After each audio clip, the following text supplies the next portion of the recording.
Welcome back to the podcast. Welcome back Another to the Dance week. Hour, guys. Hopefully you're still with us. And you think they died? COVID could have taken them. Oh man! You know, now I feel comfortable. I feel bad now. Hold on, I did lose someone like at the Comedy Store. Oh, that's right. Now, was it due to COVID or was it? I don't know yet. Curtis at the Comedy Store. He's like the manager over there. I got a call from him late at night, like 11:20 p.m. Yeah. And like I talk to Curtis sometimes, or he'll call me, and I've never gotten a call that late from Curtis before. It was around 11:20, and then I missed it. And I'm like, oh, that's odd. And then he called me again, like right after, and I was like, oh, this can't be good. Yeah, the double call. Yeah, and then I answered the phone, and he let me know. He was like they found like Jeff Scott, or I think he passed away in his apartment. Oh, wow. And that was like, it just caught me by surprise because I've known Jeff for so long. He was the piano player for the Comedy Store.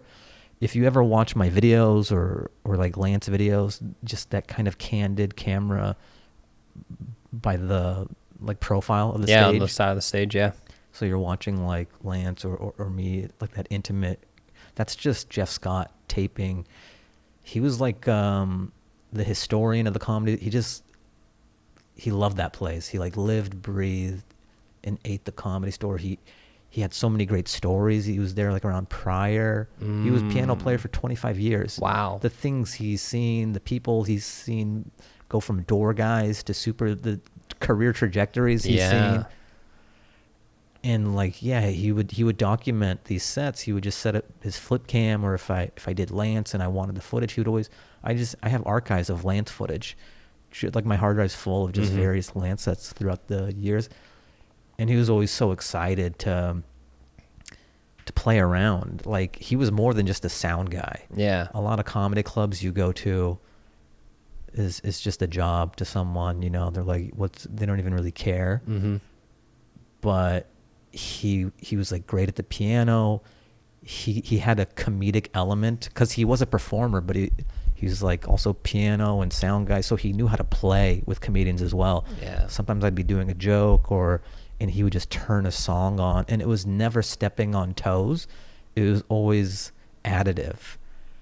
Like, he really made performances pop. Or like, I remember I would watch, sometimes Jeff Ross would be doing a bit where he gets real quiet, and he's doing these one-liners, and Jeff Scott is playing this like soft piano, and it doesn't seem like much, but the music really sets the tone and the plate, and it really elevates the already good jokes, you know, already great jokes.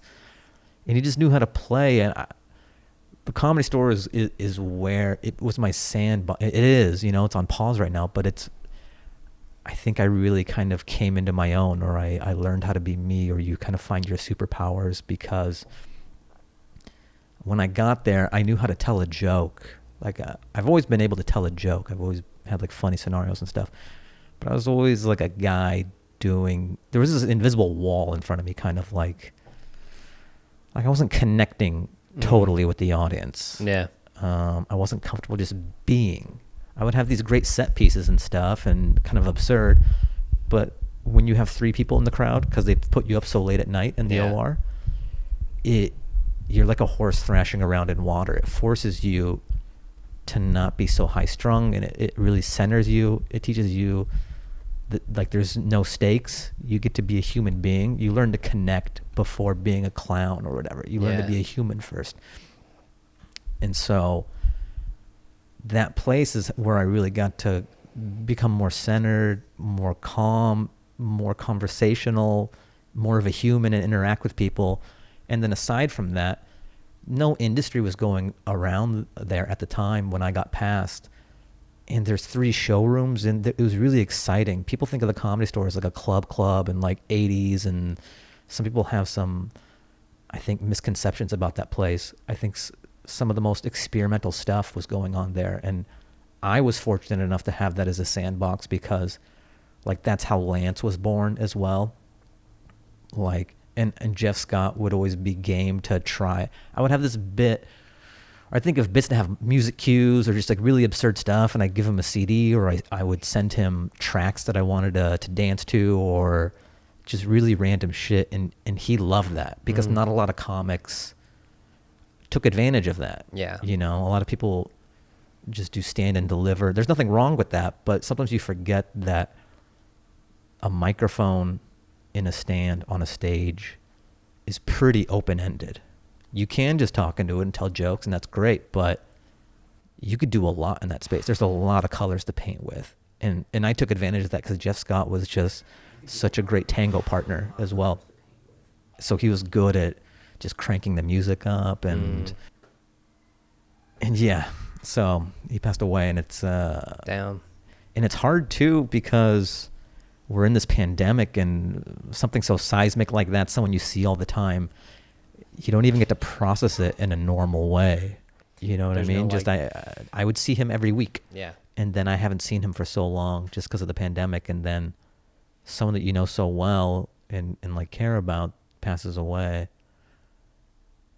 And like, you've been away for so long. You know what I mean? Yeah. I mean, normally even, you know, because a lot of people are losing individuals during COVID, and it's hard to grieve and mourn like the person who passed because it's a very communal experience, and it's hard to get together at this point, even whether it's like attending a service, you know, or coming together to pay respect or honoring or mourning together. Yeah. It makes it that much more, that much harder. Yeah, it really reminds you how much we need to like gather. I know scientifically and stuff we're not supposed to right now and all that, but just that like need. Yeah, that as, natural human as a species. Yeah. That we're drawn to gathering is just like so necessary for us to like thrive. Yeah, so it kind of sucks. It's like, you know, people passing away during COVID, you miss them already before you lose them. You know what I mean? Yeah, so that's strange. But just a testament to how great Jeff was at what he did. Like, I mean, there's several videos I post on Instagram, and sometimes you can catch him in the corner.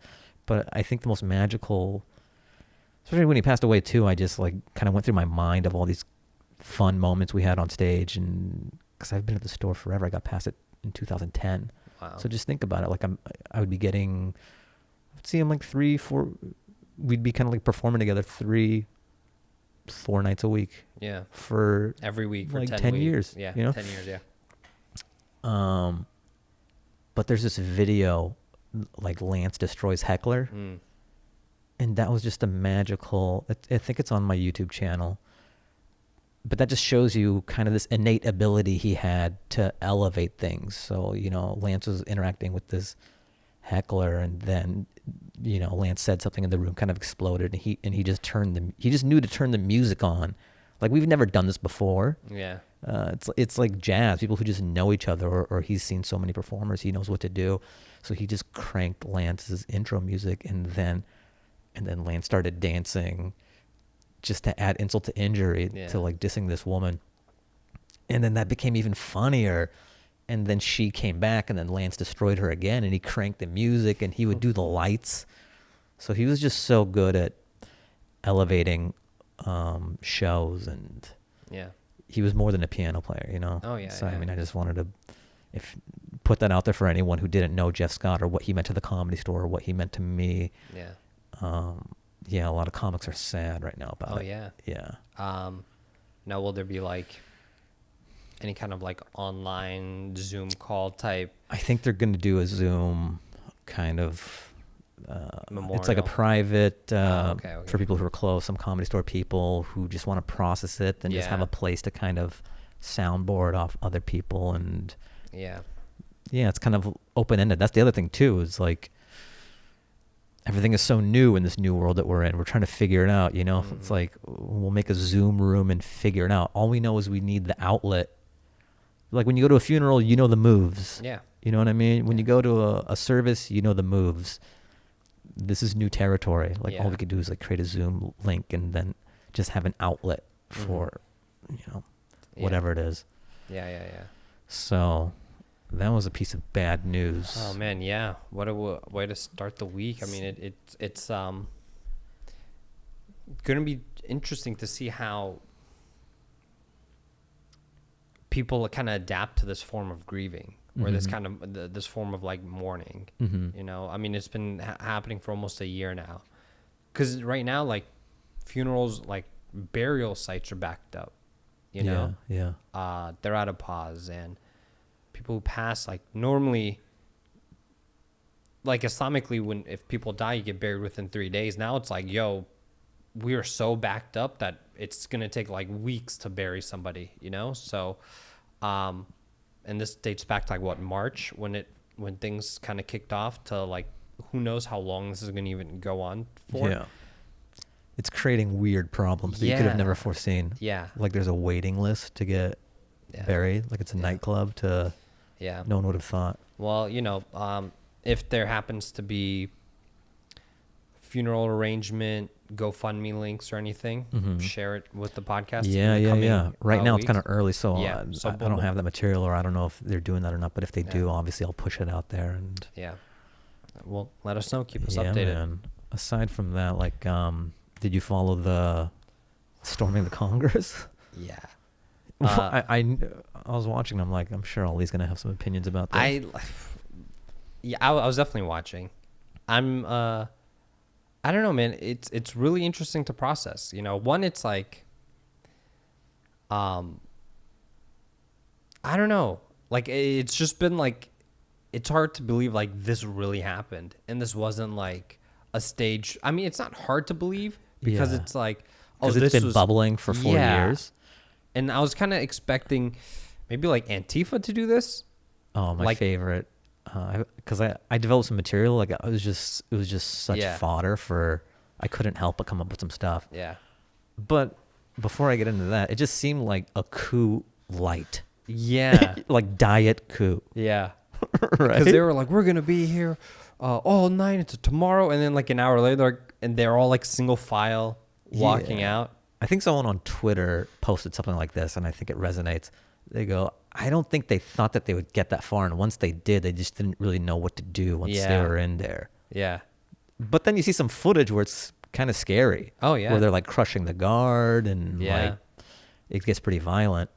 But one of the jokes, you know that Matty Gates guy? Which one? He's that Republican that representative. From Florida. Yeah, so the bit I go, so he's literally talking about it on the floor, you know? Yeah, like later that night. Yeah, he goes, those weren't Trump supporters. That was Antifa dressed up as Trump supporters. And I'm like, white privilege is being able to say that with a straight face. Yeah. That's like me saying 9/11 wasn't committed by Muslims. It was the Dave Matthews Band in brownface.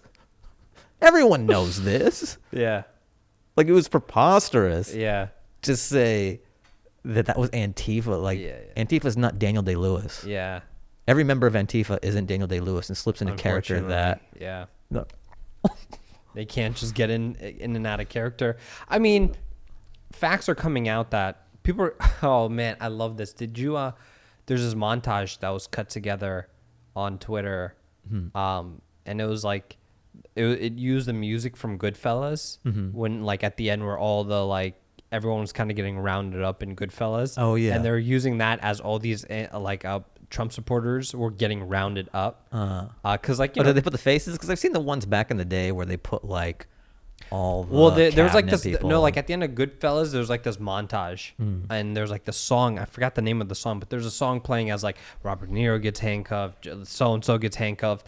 And they use that same like song as and they made a little montage of all these Trump supporters like 2-3 days later getting arrested by like FBI and people. And that's so wild is that like I don't think it was like their privilege allowed them to get that far in and do that. Yeah. And I think a lot of people don't understand what privilege is, you know, like when we say white privilege, because I hear this argument a lot, and I've had this argument with people where they're like, I don't have white privilege because like I work, I put in my effort, I pay my dues. And it's like, that we're not denying that. White privilege is you being able to violently attack cops and get storm into the Capitol Hill without, like, you weren't shot at. I mean, one individual was shot. No physical. Yeah, like one did happen, but it was like one out of like the thousands that were like trying to storm. Just even the thought that you could do that and think that nothing would happen, or that there would be very minuscule repercussions. Yeah.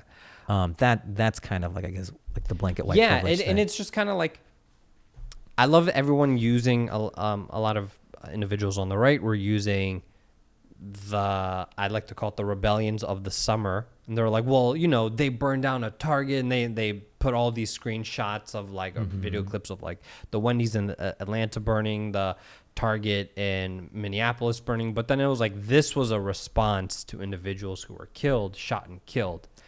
This is a response, like the storming of the Capitol was a response because you don't like the outcome of an election.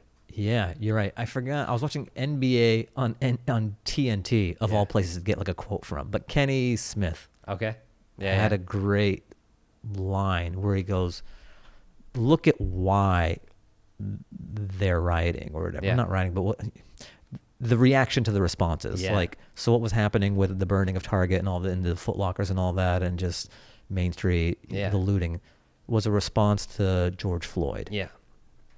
And then what happened with storming the Capitol was they were upset about the votes. Mm-hmm. You know, like the vote, like a democratic election that swung not their way. Yeah. So those are two very different reasons. Yeah. And I think they're trying to put them on the same. And that's ridiculous. But Fahim, I need to ask you, because you're a Hollywood guy. Hold on, let me put my sunglasses on. There I go. You're continue verified on all platforms. On all platforms. I don't know. Am I on Facebook? Oh, I'm never on Facebook. I don't know. No one's on Facebook these days. We'll get to that in a second. The thing is, people are. Because it's like Facebook is like when you lift a log and there's just like all that shit under there, and you go, oh, that's Facebook. I don't know when the last time I've been on there. Yeah. But look at what happened. There's organizing, and someone's using it. A lot of people are using it. And also, it's an echo chamber. It's people's CNN. It's people's Fox News. It's catered exactly to how your brain's wired. Yeah. It's not. I'm not doing this as a slant for whatever side, but wherever you stand on the spectrum, Facebook knows this is what you want to see. Mm-hmm. So what you perceive to be news is actually just like shit you agree with. Yeah. Yeah, you're not being pushed or challenged. Yeah. It's like fogwa, your news. Facebook is just a tube, and you're like, you're just getting fat. Yeah. You go, this is delicious, good news. That's the issue. But I'm a Hollywood guy. Continue. Oh, yeah, Hollywood guy. You know, you're a writer for a massive network. Sure. You know, like, so you're in the Hollywood, and you've been in this industry for a long time. An elitist, would you say? So a lot of these QAnon guys. I'm a part of it. I have a badge. Oh, yeah. It's like a DMV. I got to get a new QAnon picture. Yeah, for your identification card. Yeah. They believe that you individuals in Hollywood. I just became a Hollywood dude. Come on, man. I'm like you're barely in there now. Well, maybe you can tell us the inside. Maybe you've seen it. Like the ceremonies? Are you guys killing babies and drinking their blood? This podcast is over. This is a hatchet the cameras. piece. Cut the cameras. Don't get the babies in frame. Whenever it cuts to Ollie, you can't see. I'm cracking a baby open. Yeah. You ever see that South Park episode where it cuts to Regis goes, stem cells? You think anyone just has like a baby with a straw in it? Like I'm in a convertible? Yeah. Like some people visit from Ohio. Some QAnon people visit from Ohio, and they go, those Hollywood elitists, they drink baby blood. And then I just pull up in a convertible with a baby with like a crazy straw. And little umbrellas in the... Yeah, I go... And I go, welcome to Hollywood. And then I go... Too much. Is this the bit that gets me canceled? No, that bit needs to be filmed and shot. Hold on. I want to explain why that's so awful. Number one, it's a baby. I don't think that's awful. All right. Okay, so it's a baby. I have a straw in the baby. That's already disrespectful. Okay. Where is a straw? Where is it? It's like reading a book. It's better that it's your imagination. Sure. Okay, I don't want to spell it out. I like that. All right. It's up to you. Yeah, it's up to you. Choose your own destiny, okay? You don't need to know it's Tom Hanks. You've like created whoever this person is. So the straw's in the baby. Mm-hmm. I'm going to add to it. I'm going to pretend like it's a Capri Sun. Yeah, okay. I like that. You just pop it in, yeah. You stab the straw in. You just pop it in. And then it's a crazy straw. That makes it funnier. Yeah. Because not only is it awful that you're putting a straw in a baby, the fact that it's a crazy straw is even more disrespectful. And it shows you don't even have a heart. You're pretty heartless. That you need like loop-de-loops for the baby blood. Because you're enjoying this blood. Because it shows you have a sense of humor. Like you may be sadistic. Yeah. But you have a little bit of fun. Yeah. You have a little bit of fun. Oh, yeah, there has to be a flair. And then you're in the convertible, right? Which is already kind of douchey because you want everyone to see this. Like you're not ashamed of the baby beverage that you have. Yeah. You want the world to know. You want the world to know that this is your drink of choice. You want the QAnon guys. The QAnon guys to know that this is what you drink. This is how you quench your thirst. Yeah. And then I think just doing that show like that disregard for life that you just chuck like it it's out like it's litter. Yeah. Like it even bothers me. Just I've painted this picture, and even doing this, it kind of makes my skin crawl, even though I've created it. Don't cancel me. I feel like every podcast I just got to like plead with the people. I never know where the bar is. You know, I have good intent. Yeah. But sometimes my mind just wanders into funny areas and. Hey, or what I believe to be funny at the time, unless I'm wrong. In which I mean, technically, this isn't your ideas. I mean, too much of your idea because people genuinely, like they actually believe, like grown adults, grown men and women of like middle age believe that this actually does happen. People are drinking baby blood? Yeah. In LA. Why not like Florida or Miami? Because I don't know, influence of media. New York, you think? Baby blood? I don't know. I don't know if it's New York. I don't know. New York does some. I feel like New York is a different type of evil. I see. Yeah. But like the wild part is the rich and elite here in LA they slant. A lot of them slant right, you know? Oh, once you make enough money. Yeah, once you make enough, and you know, a lot of them came from very conservative backgrounds. Because I always tell individuals this about like about Los Angeles or like the film industry. I'm like, if you want to be in the film industry and you're not a writer, or if you're not a quote unquote artist or creator, there are jobs on the back end. Every like producer, executive, studio head, everyone that's in development, no one came from like a film background. Everyone came from like a business, law background, accounting, marketing. This is also kind of frustrating as an artist as well, where sometimes you'll be going to these pitch meetings and the people who hold the keys to the city is just a guy who studied communications at Iowa State. Yeah. You know what I mean? And you know, when I try to like do talks on like representation and like, I know there's so many people and they hit me up and they're like, I want to be in the industry. I can't act. I'm not an actor. I'm not a writer or filmmaker, but I'm like, dude, if you're an accountant at like Deloitte, apply to be an accountant at like 20th Century Fox or like at Paramount or something. Like funnel in, like there's work here. I mean, they're not going to obviously pay. It's not going to be as glamorous as having these like corporate jobs, like, you know, consulting jobs, but it gets you in the game. Here's something that I've noticed, even just having this writing job. Yeah. This is a lesson that I've learned way too late in my career. I mean, I'm still fine. I've done well, but it's just something I wish I probably knew earlier or subscribed to earlier. Yeah. I think for the longest time, I've just been I love stand-up, and I've been doing stand-up for so long. I just felt like that was going to be my home run. But that's not there. I've had some stuff kind of pan out that way, but like, you know, like the Netflixes, and there's certain trajectories where like the doors have to open for you to like break purely stand-up wise. Yeah. And that's kind of like not there for me. Like a little bit, dabble here and there. So it's like I kept on beating my head against this door just because I think artistically I felt I am deserving of this stuff, or I am in the same caliber of some of my peers and other people who have been fortunate enough to kind of like forge down this path. Yeah. Like they've been afforded the opportunities to kind of like go down this stand-up climb the stand-up ladder. Yeah. Well, in terms of recognition and stuff like that, and financially as well.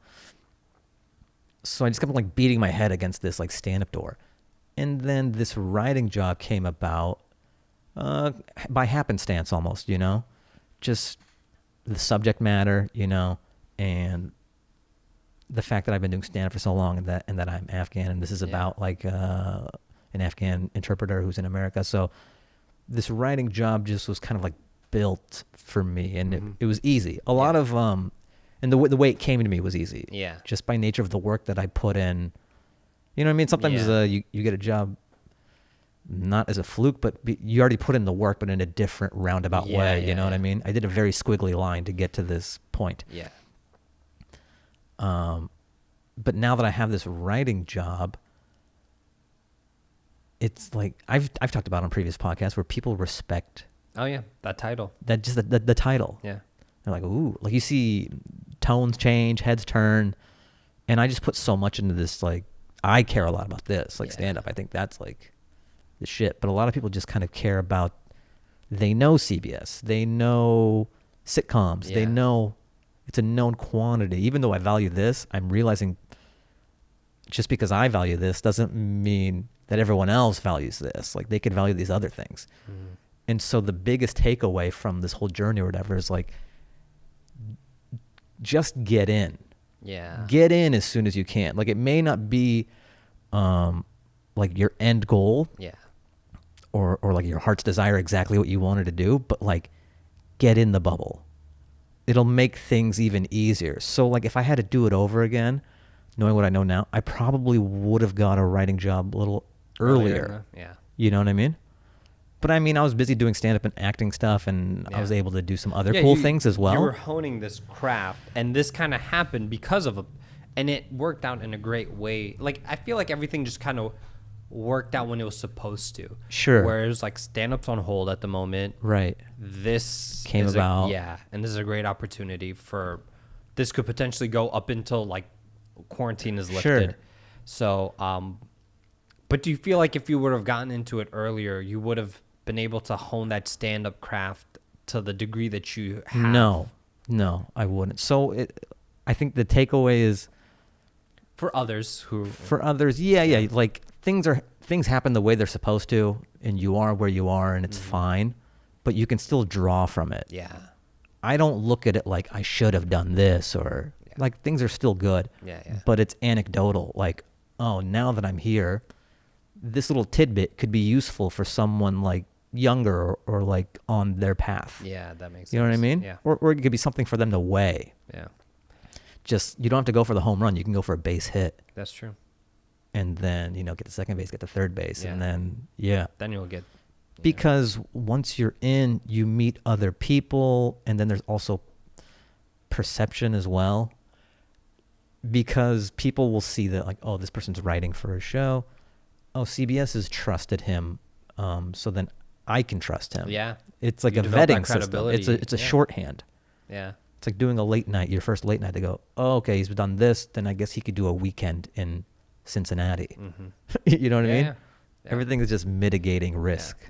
Yeah. I see that too with, like I started back up with MTV this week. Oh, how's that going? Ridiculousness? Yeah. Nice. Well, it's one of many. Now, what? There's spin-offs on spin-offs on spin-offs. I can't talk about that. NDA?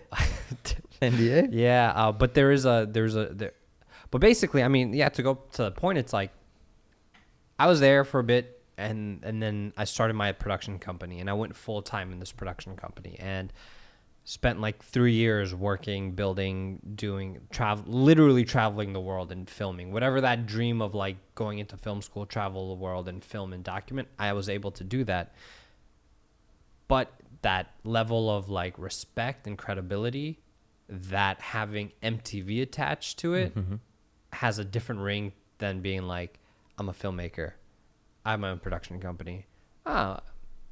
Good luck with that. That's what you hear. Like, hey, so what do you do? I'm a filmmaker. I have a production company. Oh, that's cute. Good luck with that. Right. Versus like, oh, I'm a producer on ridiculous or deliciousness. That's a spinoff. But it's like that something someone knows. Yeah. And it's like, oh, okay, that's more credible. You know, like, okay, you're not just, and that's always been weird to me because it's like the amount of work and effort that you have to do in stand up or the amount of work that you have to do to like launch a production company or a business. Yes. Is not as easy as like applying for a job and working a 9-to-5 desk job, you know? Yeah. There's a lot more that goes into what, you know, stand up or the other thing. But now, you know, now that you have a title. It's a lesson in perception. Yeah. People sleep on perception. Mm-hmm. I'm like such a substance guy. I just love jokes. I love quality. Yeah. I love like the truth. Yeah. You know what I mean?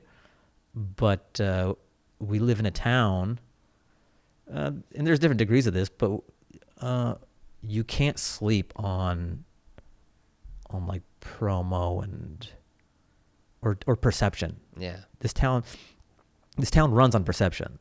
Ideally, or I think the way it works is like you turn heads with perception, and then hopefully you stay with substance. Yeah. You hold them in with what you got. Yeah. Yeah. But if you have a lot of substance and zero perception, you're spinning your wheels. You're gonna get nowhere. So you still need that element.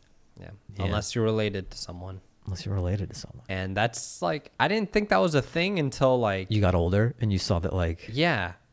Yeah. And I It's noticed a big it thing. a lot. And I'm like, I don't have an issue with that. Like I have not like, I feel like that's helpful to me. Mhm. Well, your dad's Martin Scorsese, so Well, I mean, it works out that way. But in the like, because I was at Nickelodeon for a bit and at MT, and once I noticed like, oh, this person is related to the executive. This guy's my new best friend now, you know? Yeah, yeah. And like it worked out that way for me because I was like, all right, if he's gonna abuse it, I'm gonna abuse this. You know, not abuse it, but if he Sure. took advantage of this, I'm gonna take advantage of him. You know? that exists in every industry, Yeah. though. So I like nepotism. It's a trickle Like down. you would do it system. with your kid too. Everyone wants to Yeah. give their kids the greatest advantage Yeah. they can. But God forbid I have kids, but if I do, I would do everything in my power to sway them away from entertainment. Yeah, I Go know. be- The trouble is, it's so alluring. Yeah. It's so Herculean. I don't think it's possible. I Like think- actors Yeah. who have kids, it's so hard to be like, you don't want to get into the shit that I did. Yeah. You don't want to make millions of dollars pretending to be other people and running away from explosions and learning how to fly a helicopter, like Tom Cruise trying to tell his kids not to Yeah. get into acting. You don't want to be a billionaire doing what you love, sleeping with models until you get old enough where you want to settle down and have kids. You don't want none of this shit. You gotta. So I thought about that too, because the lore is so appealing that you need to traumatize them of the industry early on, force them into acting, and then put they that hate pressure. Be that like And stage mom. And you're like, boo. Yeah. Again, but this time I need real tears. Like Joe Jackson. yes, He's like the Joe. that's exact. Yeah, you need to be a Joe Jackson. But it didn't work on Michael. It made Michael great. Well, he kept like fanning the flames, but Maybe he was too hard. He should have throttled it back. Like Joe was so hard, he made a diamond. yeah, that's true. You don't want to put that much pressure. Just make him some coal. Like Yeah. just You want that not coal hard to enough crumble. to yeah, like a charcoal briquette or something, Yeah. right? You want them to be like, I don't want to act anymore. Yeah, you don't want to be like Tiger Woods' dad Yeah. or Joe Jackson. Yeah, you because wanna- you're making precious gems. Exactly. You want them to be like, I want to be a scientist. And be like, you know what? Get out of my sight. And then that'll be their form of rebellion. Yeah, you don't want to push them so hard where they think if I stop doing this, my dad will kill me. Yeah. You'd be like, you do the shit. Hey, if you don't want to do it, you don't want to do it. You Like, gotta- you at the gotta- very end. Like, take away that fantasy of fun. This is just toxic parenting advice, but I feel like it's effective. Yeah, if you don't want them to get into the industry, If you want to save your child from the evils from drinking baby blood, this is what you have to do. but it's so good, Ollie. Oh my god, you've never had? I'm not there yet, man. It was an acquired taste. I had to work on toddler blood for a bit, like Now, were you like picky about the type of blood, Like race, No, or- no, like type A, like O, or was it just like I liked O. okay? O's like a smooth, kind of like Because it's like that it's universal. like a nutty. Yeah, it's like a universal. Yeah, It's sort of like if you're into coffee, how lattes are the entry point, gotcha. or mochas. Like if you're just getting into baby blood, I would recommend an O, yeah, like a light Okay. O. So you do have a preference. Obviously. Okay. Yeah, with any beverage, I have a preference. That's true. Yeah. Like I like Coke over Yeah. Pepsi. Okay. I get So that. I like respect O, Mm-hmm. but I'm not gonna turn down an A. Yeah, it still does the job at the end of the day. Yeah, at the end of the day, it's all baby blood. It rejuvenates. It rejuvenates you. It's delicious. It coats your tongue. It gives you a zest for life. Like, there's no such thing as bad pizza, and there's no such thing as bad baby blood. I like to argue on the pizza, Sure. but I'm not. I like how you're defending the pizza. Yeah, I You accept go, the baby blood. In pizza's defense, I haven't had baby blood to be able to compare. Yeah, I get it. You know what I love? I love like a slice and wash it down with some BB. Oh man, hopefully one day, God willing, I'll be able to be at that level where I can acquire baby blood. I'll ask the writer's room, see if there's room for get you in there. Please, man, please. Anyway. So hold on, defend the pizza. Oh, I think there's always bad pizza. The type of cheese and the crust. A lot of people sleep on the dough, and it's like you get like this very cardboardy crust, and then they use cheap cheese, and even the sauce. Like I've had pizza so many places where it's just like jarred, like they grabbed it from the grocery store type of like cheap ass, sauce. I need that like blended pure Italian tomatoes. Right. You need a hairy man to make it in the back authentically. Yeah. I've got a question for you, and then I have a statement afterwards. Okay. Question: what is the best frozen pizza in your opinion? Oh shit. You gotta go to the grocery store. Yeah. Get a frozen pizza. What does Ali Baluch go for? I haven't done this in almost 2 decades. I haven't done this in but I've been on a health tip lately, and I've been doing like the Quest pizza. It's like high fiber, protein. It's not the best. It's just healthier. Sure. But I don't know. I feel like the go-to is DiGiorno, but I'm scared to say this because I feel like you have a rebuttal. I'm actually inquisitive. Oh. Because I've been doing Amy's for a bit. It doesn't feel super fat and thick. I haven't. It feels fine. Now is this boxy? And it's not like a huge pizza. Or is it like is it like a whole pie, or is it like by slices? Which one is by slices? There's one called Elio's Pizza or something. I used to get this when I was younger, like in elementary school, and it was like lower. It was like school pizza in the rectangle. This sounds gross. It was gross. It was disgusting. I've been traumatized by that. Yeah, I think everyone is traumatized by rectangular pizza. Yeah. It's just a gross looking shape. It is. Yeah. Although when I went to Rome, they were serving rectangular pizza. And they do it by weight. That threw me for a loop. I was getting some pizza and the guy weighed it.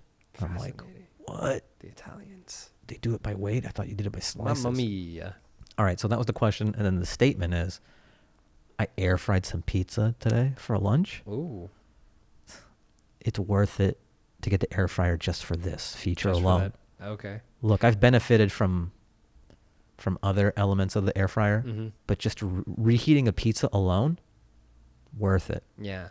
Now, do you have the normal looking air fryer where it's just like a little bucket thing that you pull out and you put in? Mine's not a bucket. Mine's a toaster oven? It's the Ninja Foodie. Ninja Foodie. Okay. Get it straight. All right. I don't know if it's better or worse or the same as the bucket. I just feel like it's more robust. I like it. There's a lid and you can put things in it. Oh, okay. Not familiar with that type. The other one seems like a coffee filter. It does. Yeah. I have the toaster oven looking air fryer. Dude, I do tots in there. I do fries. The pizza reheating. I've done. I made chicken today. Raw chicken cooked in 12, 13 minutes. I bought one for my mom and I bought one for my brother. Damn. Because I got this writer's money now, baby. Yeah, I'm man. I can be generous now. Treat people. That's the weird thing about just being a struggling comedian. I mean, I wasn't struggling, but you pinch your pennies a little more because it's not like I'm some Chase Bank manager or where I have this influx of money, this constant stream. Yeah. It's very sporadic. Yeah. Because you're like a mercenary. All right, I'll do a weekend here. I'll get an acting thing here. Maybe I'll get a little writing job here. Yeah. You're piecemealing, so you don't have the most security. Yeah. So it's kind of hard to be as generous as you want to. Like, I remember for the longest time, I'm like not picking up checks or like my dad would get it. Yeah. My brother's a dentist and I want to, but like it was hard times. Yeah. And like now it's kind of nice to have a little bit of a steady income. And I'm like, you get an air fryer. You get an air fryer. And I'm not being reckless because I live pretty like. Yeah, you've spent enough to like financially manage as. I've got a house in Tarzana, baby. Yeah. Shit, come on. Hey, you own property. I own property. You know. I done okay. Yeah, so I think now it's enjoy yourself. Now's splurge. the time to really let loose and give everyone an air fryer. Yeah, but if you guys want to enter I want to air fryer sweepstakes right into the Fahim Anwar Dance Hour at gmail.com. And enter to win. Many will enter, few will win. No purchase is necessary. No. Cut out your UPC code from the Fahim Anwar Dance Hour. So I guess purchases are necessary. Cheerios, and then throw that in there, and then write a cover letter as to why you feel you're deserving of the air fryer, and everyone will be considered. Yeah. Yeah. But only one will win. Yeah, one will win.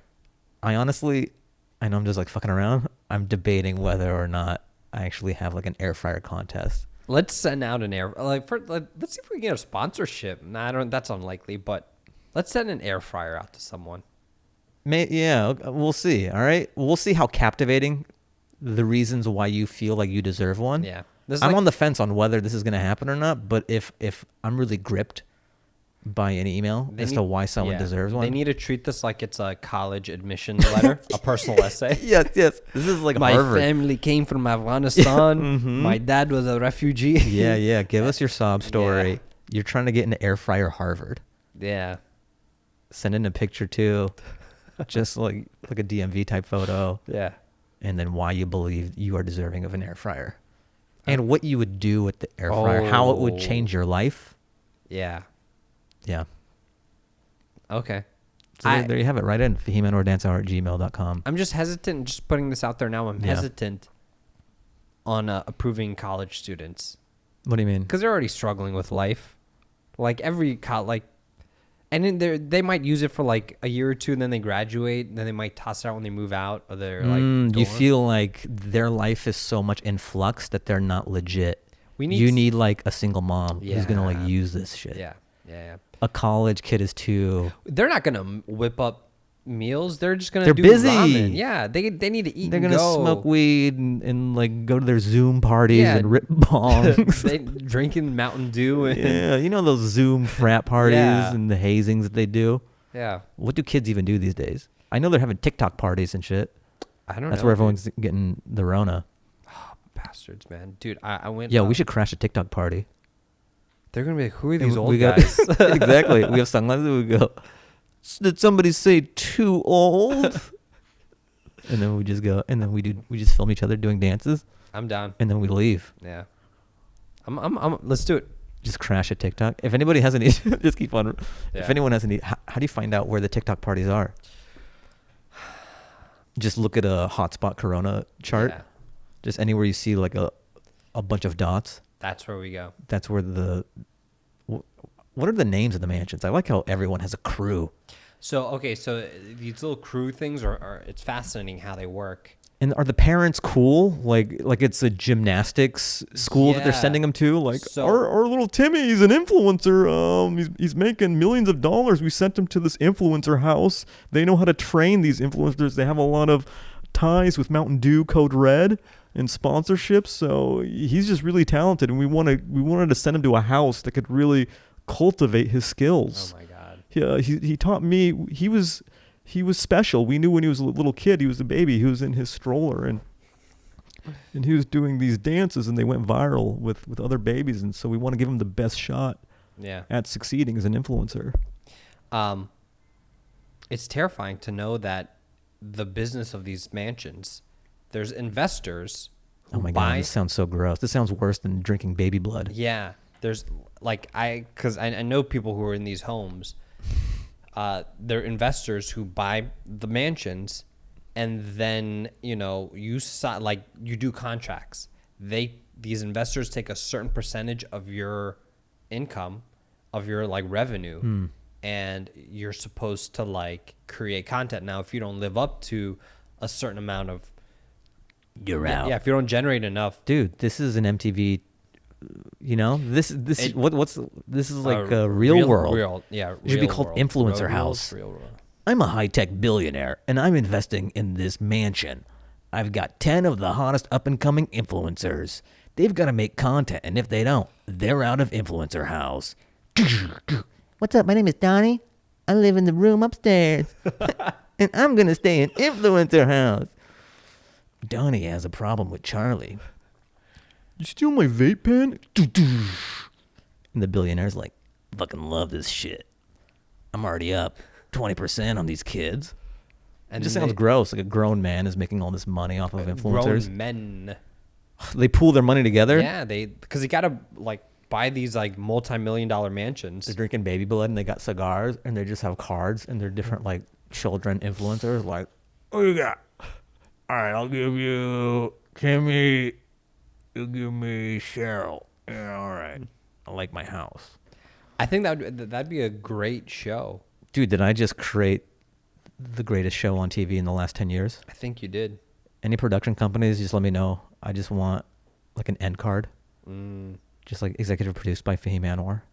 But I want it in Quincy Jones font, at the end of Fresh Prince. Like graffiti. Yeah, even though it doesn't thematically match with the credits, at the end it'll just go... Oh. Yeah. Pitch it, man. I already did. Pitch it to your team. I'm busy. No, they're doing a different show. Just a lot of Hollywood producers who drink baby blood watch the show. Okay. So just, take the ball. I'm an idea man. Yeah. You guys run with it. And when it's on the 1 yard line, call me up. Okay. Or just cut me the check. Sounds fair. Just give you my share. Yeah. I think it's a good idea. It is. Influencer House. It is. I'm a billionaire. I went on a hike to the Hollywood sign this weekend, and they closed one of the main trails. They closed that one because COVID, but they left the other one open. So everyone kind of like, it just kind of pushes everyone to go towards one trail now, which doesn't make sense. Nobody was wearing a fucking mask. Nobody was wearing. And there's this is one a hot spot too. 1 in 5 people in LA have COVID.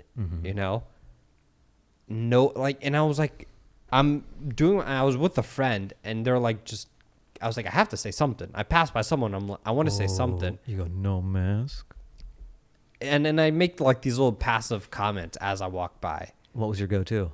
I'm like, look at. I would always be like, look at these guys. They're not wearing their masks. It's not that passive. It's very direct. Sure. But I say but you're saying to someone else. I'm saying it to them, but like loud enough where we get the stare back.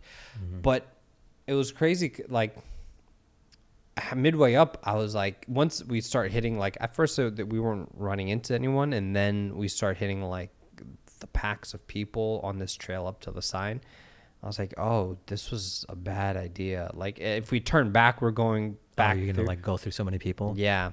So, but yeah, now I'm like I just completely quarantine, like isolate myself. I do this podcast because I've had it. Yeah. You and Miguel have had it, so I'm not stressing, The goal is to have everyone involved with the podcast to eventually get it. It's scary because literally everyone around me in Los Angeles has gotten it, and I'm just kind of like, it's a matter of time now that it catches me. But, you could be smart though, Yeah. I fucked up by doing that one podcast. But sometimes now with this new strain that's out. So do you know how it works? I keep on hearing about this new strain. Does that mean more if you contagious? But it's the same. It's the same. It's not like you're not going to get a worse version of Corona. You're just going to catching it has it like easier. tripled. Yeah. I see. And that's I don't know if that's the UK strain that came from the UK. I don't know what it is, but it's like Corona's weed now. Like, oh, that UK strain. Yeah. That'll fuck you up. Oh man. Yeah. I have the strain from Florida. How's our mailbag? Mailbag. Oh man. Hold on, let me check it out. There's been a lot that's happened in the news, but I feel like we're kind of jumping. We're like we're pre-recording. We're being so good. Yeah. Okay. Because right now we're talking about the storming of the Capitol, but when this airs, it's too old news. Yeah, We like to talk about news after it's no longer news. We like to talk about news after it's history. Like that's our Chiron for the worst news show. We talk about the news when it's history. I mean, might as well give the traffic report right now. If you know. Only Baluch in the sky. Tell us how our COVID traffic is looking. Well, the 10 looks pretty clear right now. 10 east, but 10 staying the babies, man. Yeah, babies. There's expensive. And yeah. Are you guys allowed to talk about where you get the babies Where from? we get the babies from? Yeah. Well, women, obviously. Well, I mean, what? Like, do you just go to a hospital and just pull babies, or like, is there a manufacturer? Is there like there's two kinds. A matrix nest? Yeah, there's some that are bred. Okay. So the women know what's up, and it's sort of like farm raised salmon. So they know the deal. Yeah. They get benefits as well. They get like financially compensated and such, and it's sort of like, you know, like blood bags for like vampires, like people who just like being around vampires, and they choose to be sucked dry of, not so much where they die, but because they got to regenerate the blood for the vampires. Yeah. So these women know that, you know, they're part of a baby farm for beverages. Okay. And they get we'll direct deposit, or if they appoint someone, some of them have accountants, and then we route the money to them.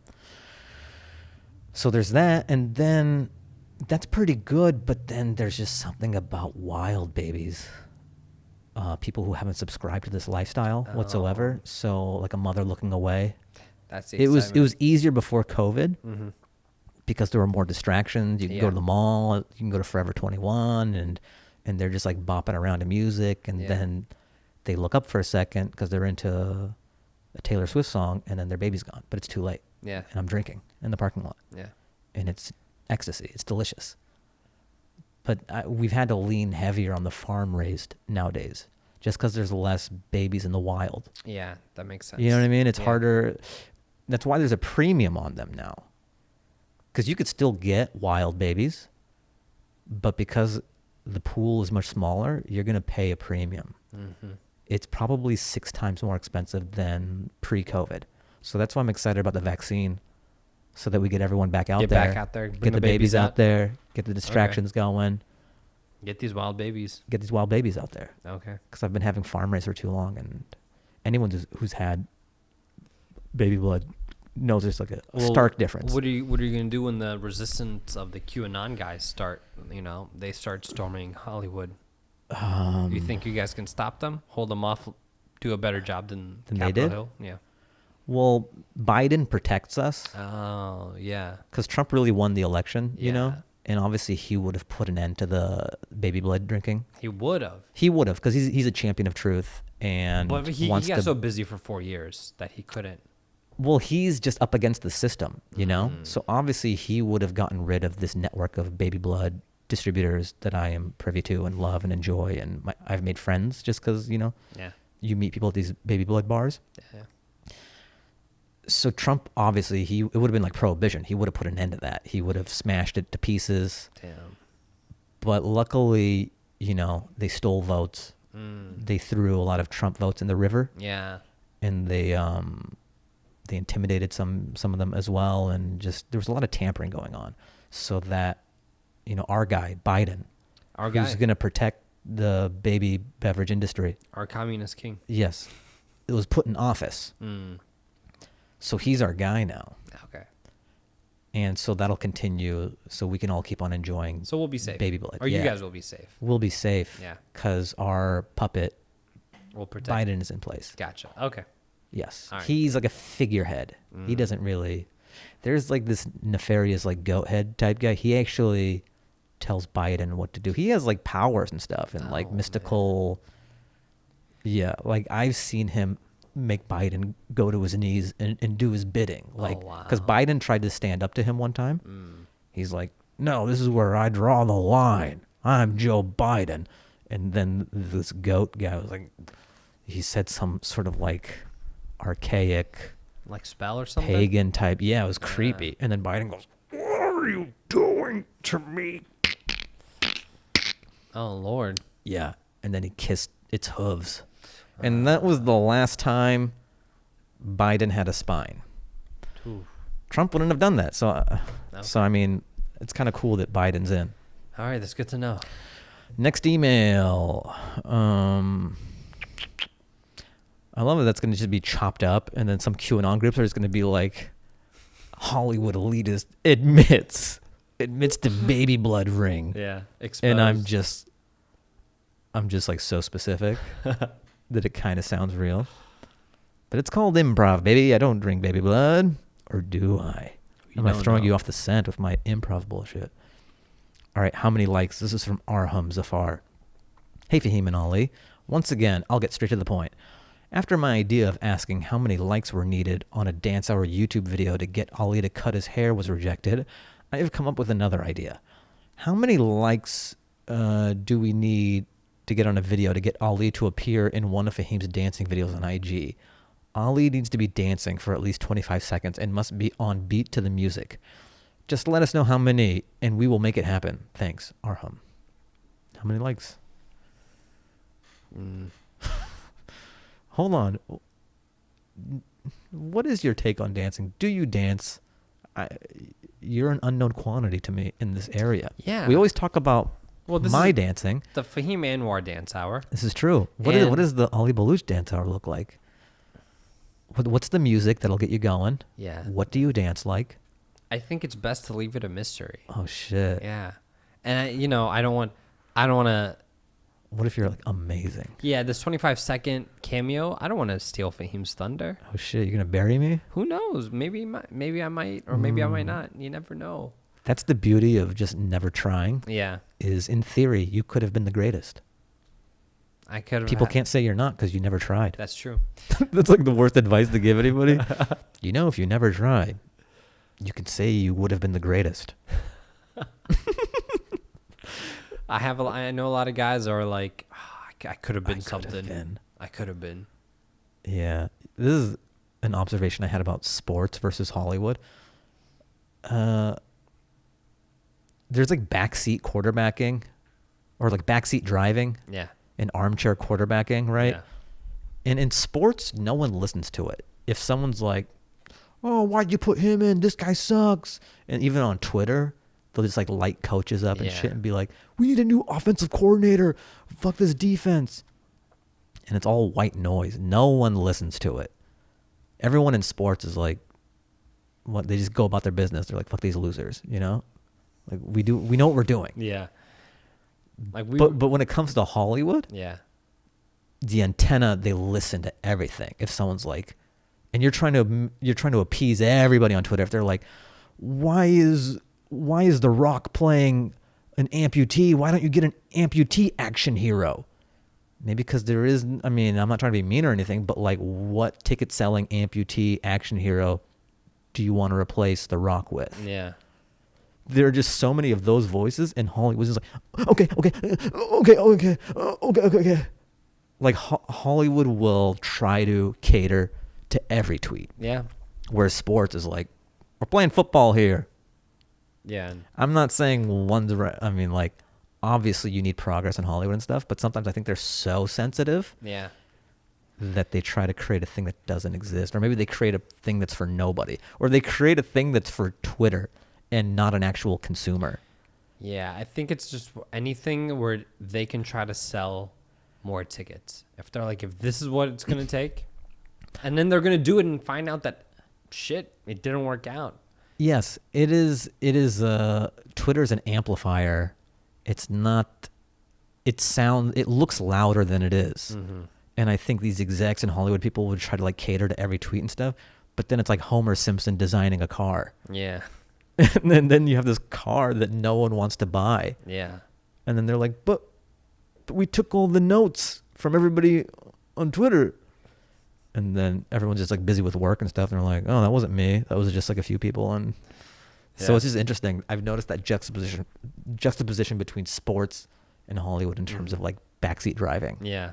One listens, the other doesn't. Yeah. Yeah. That's how all right, this is the last one we got. This is from Sam Swindle. Subject heading, The Black Hole of the Dance Hour Podcast. Hey guys, I started listening to you about a month ago and I'm loving it. I've been working my way backwards through your catalog, and it's even good in reverse. Interesting. Well, we're like Memento. We're like the Memento of podcasts. I was listening to episode 32. Damn, it's way back. Entitled Half Full. And at the 49th minute of that ep, you guys start joking about how this podcast is a black hole. And that's when I really took note of how far back I'd gone. Wow, black hole indeed. I enjoy all these soft sibilants, and Fahim's voice cracks. It cracks? Maybe back in the day it did, and before I became a real boy. Before I started hitting the baby blood, getting yoked. like a baby blood's like my muscle milk. Yeah. What? That's just a very fascinating observation. Yeah, my voice cracking. He's just like, he's 40 episodes in, and he's like, this man's voice cracks. I guess. Dude, I haven't noticed. You put me on blast. I wanted to know if Fahim has ever watched the music video for the song Jack by the artist Breach. I ask because when I see your dance videos, it reminds me of that music video. Not the dancing style per se, but just leaving everything on the dance floor aspect. Anyways, guys, I love the podcast. Keep doing what you're doing. This thing will blow up for sure. Thanks for the laughs and the insight. Samuel. P.S. Here's the music video link. I watched it. It's a cool song, cool video. Well, I kind of get what he's saying, though. Where does it take place? Like a studio. It's weird. Okay, it's like a bizarre video. Never mind. But it's a cool song. And yeah, I'm just a fan of dancing where anyone's letting loose. I don't care what it looks like as long as you let go. Well, thank you, Samuel. Thanks, Sam. Thank you for investing that much time For into sure. our podcast. I'll try to not have my voice crack in these future episodes for your sake. So that's it, man. We hit the end of the mailbag. I want to bring up a topic that I've been meaning to. Let it out, my child. We've been trying to hit this topic for the last two? It's been on my notes, like literally my notepad for weeks, almost like 2 months now. Okay. Bestiality. Okay. What about it? Do we have time to? Why not? We can't keep on Matt Damoning. Oh, I'm making it a so verb. we're talking about this. We'll talk about it. Shit. Normally we don't go mailbag to topic. Yeah. Normally we do mailbag to song and we're out. Oh, I thought we were gonna use this to. Okay, but if we want to, let's cover it. Let's cover it, and then we'll do the track and we're out. Oh man. Okay. So, what's the line on bestiality, especially when it comes to dogs? Jesus Christ. I like how I've done like a 40-minute rant on baby blood. Yeah. And I am taken aback by this statement. Fahim, I'm about to disgust you and our listeners. So if our listeners, you don't want to hear about this, now's the time to fast forward to the last 30 seconds so you can hear the song and the dance song. Yeah, just look for the waveform where it looks like a song. But okay, so when I was at MTV for one of the seasons for Ridiculousness, we had a segment at the end. There's just one category for one of the shows. We wanted this girl made a vlog, and she says, "Yeah, I F my dog, so what?" Or "Yeah, I kissed my." She said something along those lines, and we just want to use that soundbite of her speaking to the camera and being like, "Yeah, I blah blah blah blah blah." So we one of the producers reached out to her to license that clip, and I think she might have gotten the wrong impression because she thought we wanted her catalog. So she sent screenshots and prices for every sexual act that she does with a dog. And then she said, and if you're interested in my friends, then she linked her friends and sent multiple other screenshots. And we were all freaking the fuck out because we were like, is this even legal? Look this up, blah, blah. We looked it up. And I think the state that she was doing it in, I believe I could be wrong. It was either Wisconsin or Wyoming, but it's legal in like 7 or 17 states. Bestiality is legal. Whoa! And this is look it up. People out there, look this up. It's a lot of states. So it's wild that, and so then from there our office discussion turned into see what states outlawed same-sex marriage. So, then we're like, okay, so these outlawed same-sex marriage, but they were cool with bestiality. And it gets to a point where it's like, this led me to another black hole, a downward spiral. So, because I'm looking up the laws and the facts, then I come across this YouTube video. First of all, the videos that we have to watch at Ridiculousness are some like bottom of the barrel, like humanity, like just some awful shit sometimes that we come across, There's this one like category that we had of like latex people, and there's this whole fetish of people in latex outfits that, for some reason, I got assigned this category. People in latex outfits bathing in like septic tanks. Yeah, I apologize to our listeners, but this is just what I've been. How do you find out that's your thing? I think that's the trouble with the internet, is that it's made us so connected that your kink, not to kink shame. I mean, if that's your thing. I think we're not this should be Look, if you like to get into latex and swim around in shit like Scrooge McDuck, no one's shaming you. That's your right. I guess. Way to, express yourself. Yeah.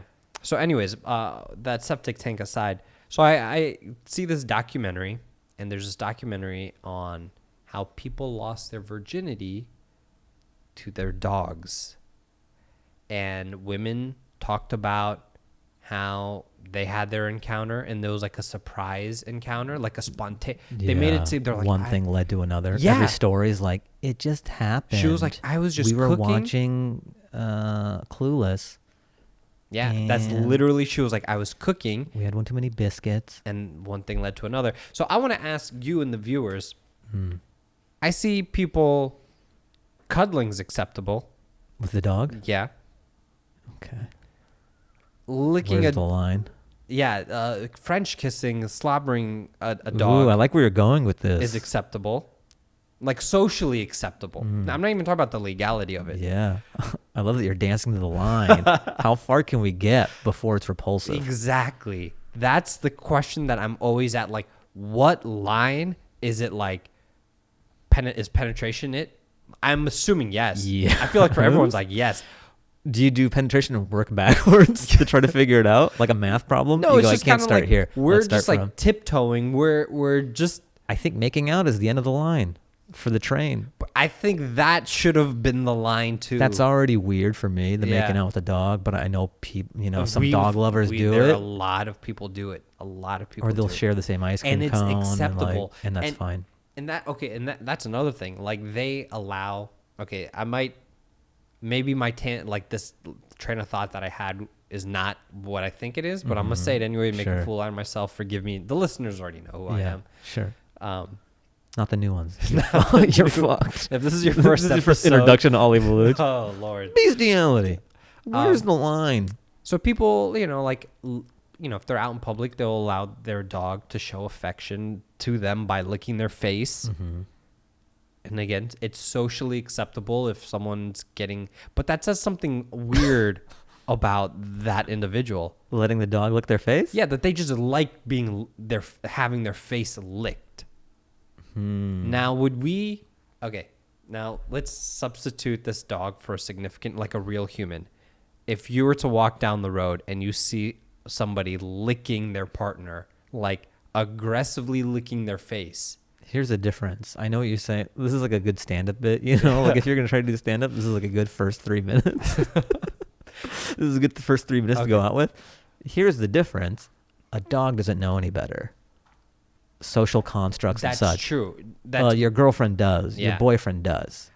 But if you just want to play absurdity. No, but you're embracing it. You're like, you're not like, hey, Air Bud, let's take it easy, let's take it easy, lassie. You're just we're like in public. You're just like, oh, look at this is like he's licking me up, but that's weird that's what you enjoy. Sure, yeah, the dog doesn't know any better, but you do.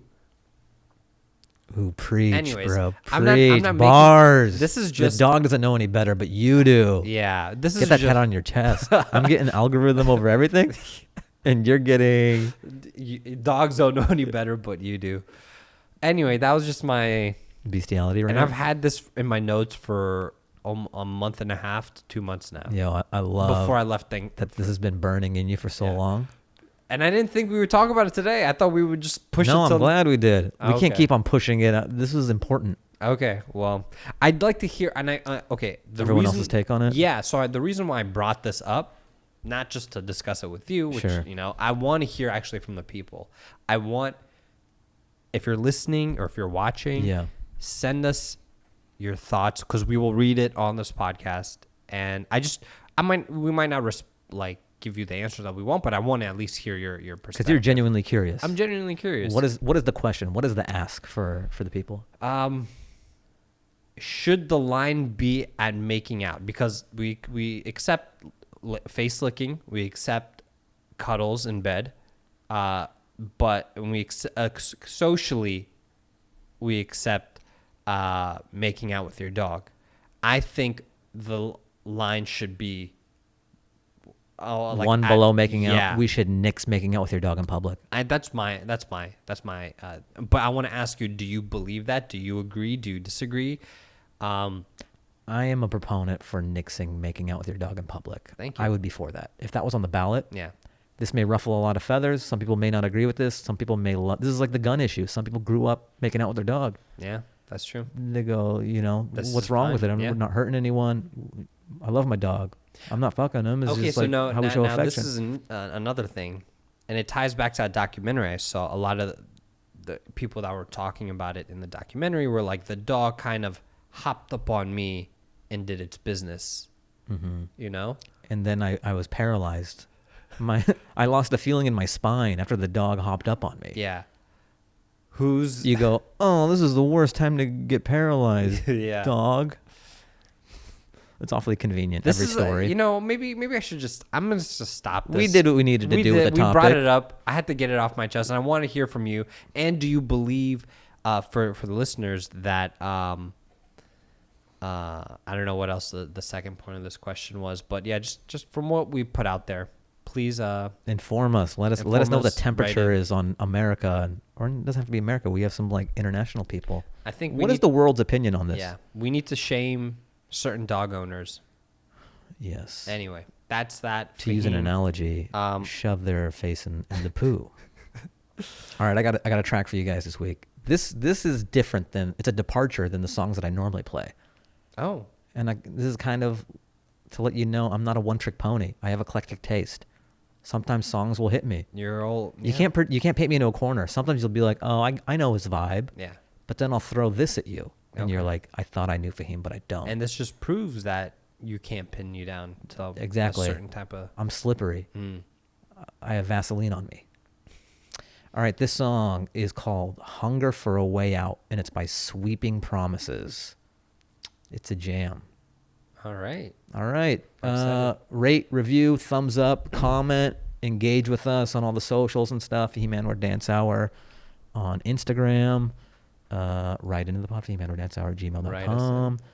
Yeah, and then the full podcast, youtube.com/Fahim Anwar. Oh. I think I might put some Lance sets, just because I have them, and then I was just thinking about the Jeff thing and just this archive of stuff. Yeah.